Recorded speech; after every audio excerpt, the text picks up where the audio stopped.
आज से करीब 4500 वर्ष पहले इजिप्ट में बना एक ऐसा जुबा जो आज तक लाखों लोगों को चौंका कर रखता है। इसका एक पत्थर का वजन करीब 2 टन से लेकर 80 टन तक था। इसको बनाने में लगभग 23 लाख पत्थर यूज हुए, जिसका वजन करीब 65 लाख टन से भी ज्यादा है। इसकी हाइट करीब 481 फीट है। आज के समय में बुर्ज खलीफा से आप कंपेयर कर सकते हो। लेकिन सवाल ये है कि ना ही उस समय इतनी बड़ी कोई क्रेन थी और ना ही इतना बड़ी टेक्नोलॉजी, फिर इसे बनाया कैसे गया। और सबसे खतरनाक सवाल, आखिर इतना भारी पत्थर लाया कहां से गया, क्योंकि इतनी भारी पत्थर लाने की इंसानों की बस की बात नहीं है। और अगर मान भी लिया जाए कि इसे इंसानों ने कहीं से लाया था, तो आखिर वहाँ पे कोई सबूत क्यों नहीं है, और क्या इसको सिर्फ मम्मीज को दफनाने के लिए बनाया गया था। तो आइए आज के इस वीडियो को शुरू करते हैं। Great Pyramid is arguably the most enigmatic structure on the face of the earth. Built around 2500 BC, it is the tallest structure on Earth for more than 3,500 years. Built as gargantuan tombs of shining white limestone, the pyramids were designed to hide dark secrets of the dead. नमस्कार दोस्तों, हमने school में पढ़ा है Egypt की Giza pyramid Farah Khufu की कब्र है और इसे आज से करीब 4500 वर्ष पहले बनाया गया था। लेकिन सवाल ये है कि आखिर ये खड़ा कैसे है, क्योंकि आज के समय में इतना पुराना कोई चीज अगर खड़ा है तो ये बात बिल्कुल इम्पॉसिबल है। लेकिन सवाल ये भी है कि इसके दीवार पर कई काला और टेक्स्ट लिखे हुए मिले हैं। और अगर कंस्पिरेसी थ्योरी की बात करें तो उस समय ना ही कोई इतने बड़े लोहे के औजार थे और ना ही इतनी भारी पत्थर उठाने के लिए कोई पहिया। तो आखिर इसे बनाया कैसे गया, जबकि इसकी ऊंचाई करीब 481 फीट है और इसके हर एक पत्थर का वजन 2 टन से लेकर 80 टन तक था। और इसको बनाने में करीब 20 साल का समय लगा था। एक दिन में करीब 300 से ज्यादा पत्थर काटना, फिर ढोना और फिर एक के ऊपर एक रखना, ये अपने में एक खतरनाक चीज है। क्या यह कोई साधारण मजदूरों का काम था इसे बनवाना, या फिर किसी समुदाय का, और जिसका ज्ञान हमसे भी ऊपर था। जब रिसर्चर्स ने पहली बार पिरामिड के अंदर गया तो उन्हें वहाँ कुछ भी नहीं मिला सिवाय कब्र को छोड़ के।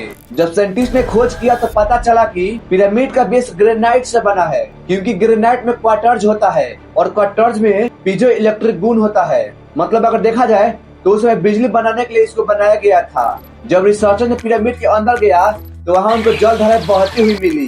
वैज्ञानिक ने कॉस्मिक रेडिएशन एक्सटेंट का इस्तेमाल किया और उन्हें पिरामिड के अंदर एक विशाल खाली कमरा मिला।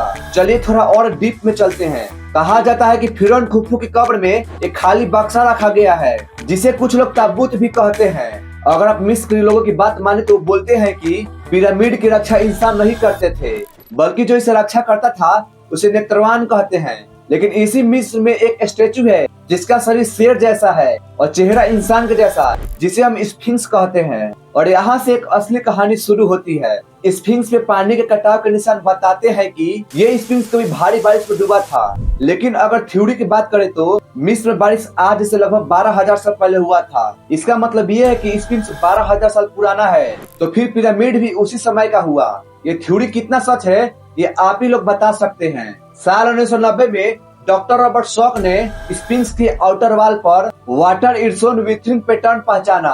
उन्होंने कहा कि ये पैटर्न आज से करीब 10-12 हजार साल पहले बनाया गया था, लेकिन इनकी थ्योरी को गलत साबित करके दबा दिया गया। लेकिन एक मजेदार थ्योरी की बात करें तो बताया जाता है कि मानव सभ्यता की शुरुआत आज से करीब 5,000 साल पहले हुई थी। लेकिन ये भी थ्योरी झूठ है कि हमारी सभ्यता बहुत ज्यादा पुरानी है। शायद इतनी पुरानी कि खुद हम उसका याद भूल चुके हैं। अभी जो मैंने 12,000 साल पहले वाला थ्योरी बताया था, उसी में से एक और बात सामने निकल कर आती है कि पिरामिड के दीवारों पर बिच्छू, सांप, शेर का चित्र बनाया गया है, जो आज से 12,000 साल पहले बनाया गया था। यानी कि पिरामिड से 2 गुना पुराना। 12,000 साल पहले इंसान सिर्फ शिकार करना और फल इकट्ठा करना जानते थे, और वो लोग लिखने तक का हाल नहीं जानते थे। तो ये थी पिरामिड की असली कहानी। मैंने ताजमहल के ऊपर भी एक वीडियो बनाया है कि उसके 22 कमरों को बंद क्यों रखा गया है।